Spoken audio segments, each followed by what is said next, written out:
Agents, Luis Moreno here, Simply Health Insurance Agency. I got a good question from one of the subscribers, and here is the question. All right, so the video that I did was AOR changes stink, how to prevent them. All right, so video is from a subscriber that says, hey, thank you for the great videos. I have two questions. If you could answer them out, they'd help me out a lot. Great. First one is, if I change the agent of record out of open enrollment season, or can I change the agent of record outside of open enrollment season without affecting the client's plan?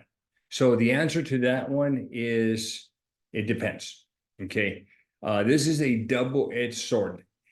Prior to this year, we had a lot of carriers who did not have agent of record protections. So it was super easy for agents just to get in there and change some minor detail, maybe increase the income, maybe change the phone number, add an extension, who knows? Okay. And then what they would do is they would resubmit the application with the same plan. And now that new agent would be the agent of record. Now, the old one just lost out, kind of felt like he got a policy stolen. The new guy got a new policy, started making commissions. Old guy comes in here and says, hey, I don't, and then it becomes a tug of war, anyway. So fast forward to today, okay, a lot of carriers are tired of this. So a lot of carriers are coming up with agent of record protections. And across the board, what it means is that whoever the agent was at the end of 12/31 will be the agent for the remainder of that following year. Okay, now there's a couple ways around that. Okay, assuming that this is in the best interest of the insured, you can change them to a different plan. Maybe that prior agent screwed up, somehow put them into a bronze plan when they have subsidies and CSRs and should have been in a silver. Who knows? But if you move them to a different plan with the same carrier, you'll acquire a new agent of record change. Okay. Now, if you keep them in that same plan with the same carrier, nothing is going to happen, guys. The original agent is going to be the permanent agent of record for that year. Now, the other alternative is, what if you move them from, you not only switch the plan, but you also switch the carrier. Well, if you switch the carrier, then of course, yes, you will be the new agent of record. All right. Okay. So again, I tell agents, if you're going to do this, make sure that you're just not blindly doing it like a lot of these thieving agents do. Okay. Make sure that you're getting the consent. Make sure that you're getting the confirmation on their application that all the data is correct. Just don't assume that the other guy put in accurate data. Go over the new data with your insured. Okay, capture the consent, capture the confirmation, maybe even capture a request from the insured to be the agent.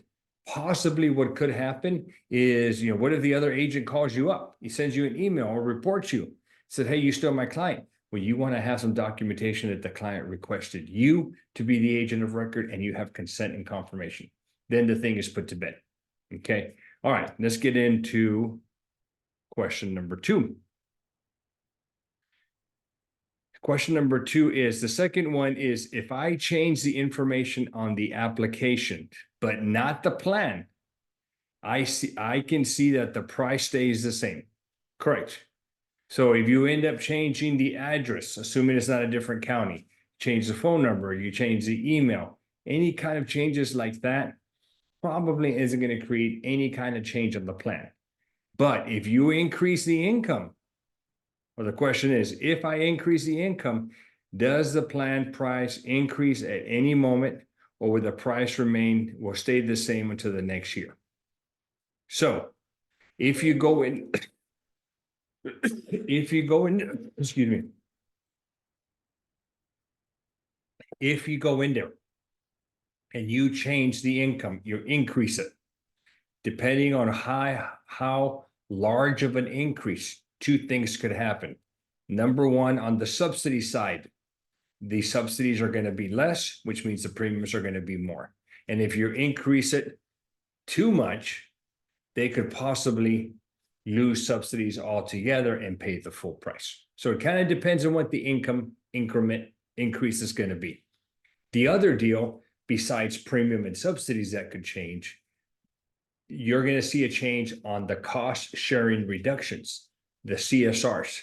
So if their previous income was low enough for them to get CSRs, their deductibles, their co-pays, and their max out-of-pocket was reduced. Now, as you increase the income, two things could happen. Okay, those reductions in those three things could go away, or they could not be reduced as much. So maybe instead of having an 1,800 out of pocket, maybe now they'll have a 3,000 out of pocket. It depends on how large that increase in income is. So you're going to see two changes. One of them is going to be on the premium side because of subsidy getting reduced because you're increasing the income. And the second is CSRs, cost sharing reductions, deductibles, co-pays, and maximum out of pockets. Those could increase or completely go away depending on how much income increase is done. Hope that helps you out. Couple of things, guys. Make sure you like, comment, and make sure that you subscribe to my channel and spread my channel. I want it to be the best ACA resource out there on YouTube land. Secondly, down below, if you click on more, I got a lot of goodies for you guys. All right. I've got my ACA 101 course.